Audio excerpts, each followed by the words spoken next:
Hey there, everyone. I'll get things started here momentarily. Let a few more people come on into this Facebook Live. There's no one yet, so we're gonna let this run for a little bit longer, and maybe I'll be able to get a couple more people.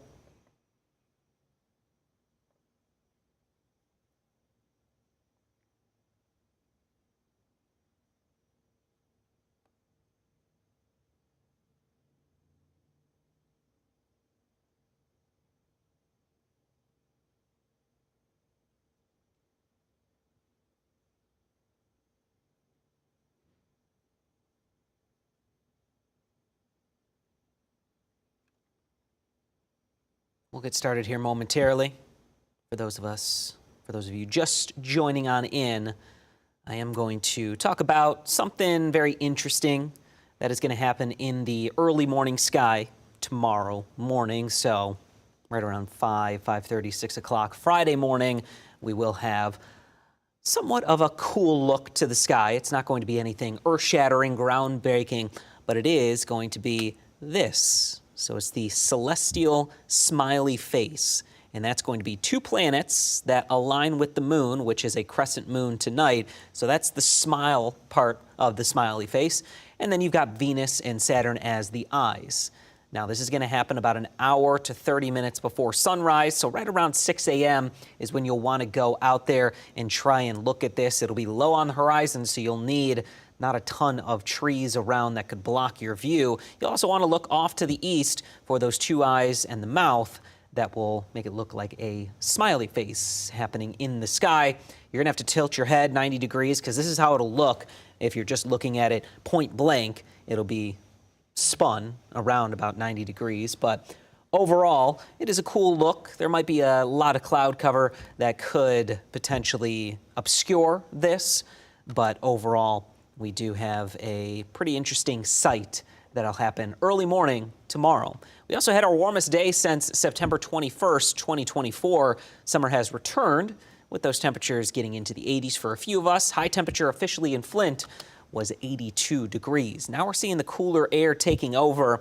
We do have a couple lake breeze fronts that are surging in off of Lake Huron. Temperatures close to the lake, they're in the 50s. Further away from the lake, still in the 70s, but that front is now moving across I-69, just moved through Flint and portions of Genesee County, which is why we have lower 70s towards Davison and Otisville, 75 in Flint.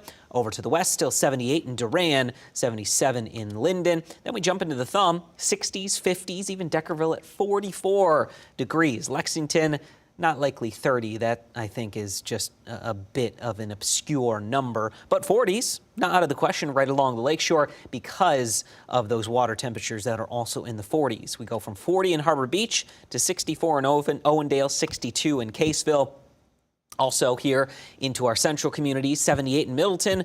Over towards Midland, 59, 54 in Linwood, 50 in Standish and Pinconning. Also a light isolated shower in between Baldwin, Gladwin, should I say, and Billings, where we have 65 to 58 degrees respectively. And that front is likely sparking off that isolated shower from 51 in Tawa City to 69 in Roscommon. And the reason why this is happening is because of how hot it got across the area. So heat, it happens slower across the water temperatures. So those warm up slower as opposed to the land where it is drier.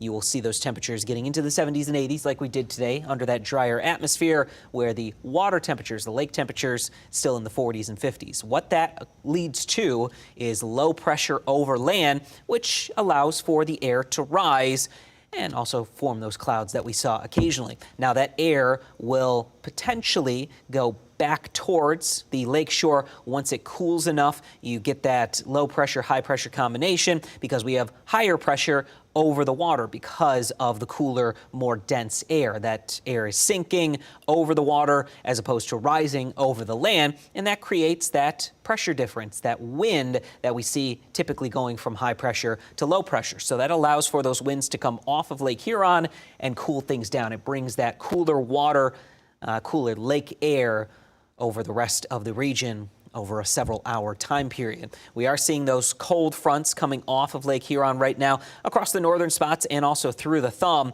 It will envelop the entire area, which means our temperatures will be down into the 50s and 40s here as we end the evening and head into the overnight. We also have a couple areas of moisture, one that is coming in from the south, and that will meet up with this area off to the west. That's going to give us our chance of some rain and storms as we look into the day on Friday. For the rest of tonight, expect increasing clouds slowly but surely. That'll get us into a mostly cloudy setting by tomorrow morning, which could, again, obscure that smiley face a little bit.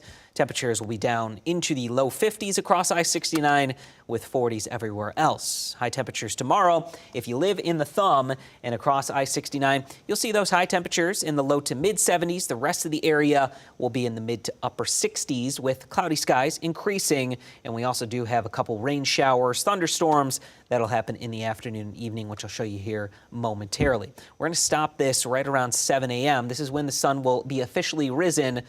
A couple hours before is when you'll be able to see that celestial sunrise or celestial smiley face that will be from the moon, Venus, and also from Saturn.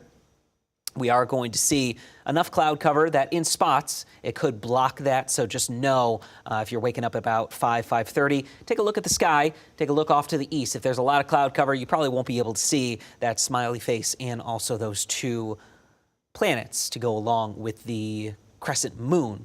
By 7 a.m., dry conditions. We're going to see an increase in a few showers by 11 a.m. across the northern spots, but it's really 2, 3 o'clock in through I-69 and into the thumb that we have that chance of a few showers and thunderstorms, one or two of which could be on the stronger side. We could see some gusty winds and also some small hail. But severe weather is not expected for the day tomorrow, and we'll have drier conditions returning on Saturday. We'll also have a clearing trend getting us into the evening with some sunshine, but until then, lots of clouds for the morning and afternoon.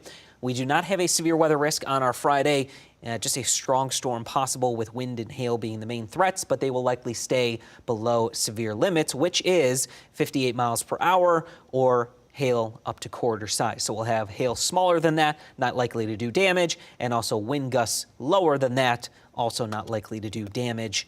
We will keep that threat to a minimum, even with the heavier rain and dangerous lightning that'll likely accompany any storm that is able to pop up in the warm, humid air of our Friday. Temperatures will cool down into the 40s and 50s for Saturday. Sunday is when we get back into the 60s, and then we're into the 70s and 80s for Monday into Tuesday. Tuesday is where we do have a severe risk, and I'll show you that here momentarily. I want to pop up that map and give you a look at the severe weather threat that will be happening as we look into the day on Tuesday.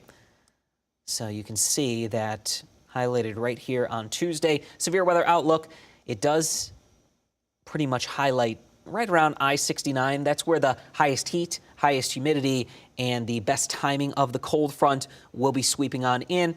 All threats, wind, hail, tornadoes, will be on, at least the potential will be there for all three of them. So we'll have to keep an eye out for those storms on Tuesday. As we get closer and closer, we'll, of course, highlight that risk a little bit more, give you a better idea of timing, and also, you know, what will play a little bit more, whether that's wind, hail, or even the potential of a couple tornadoes. So we're going to watch that very closely as we look into the day on Tuesday for that opportunity at severe weather. I'll leave this 7-day forecast up once again. That'll wrap it up for us here on this Facebook Live. I always appreciate you joining us on Thursday here at 7:30. We'll have likely more on the back and forth seesaw temperatures next week that we are going through right now.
All right, everyone, I'm going to wrap up this Facebook Live.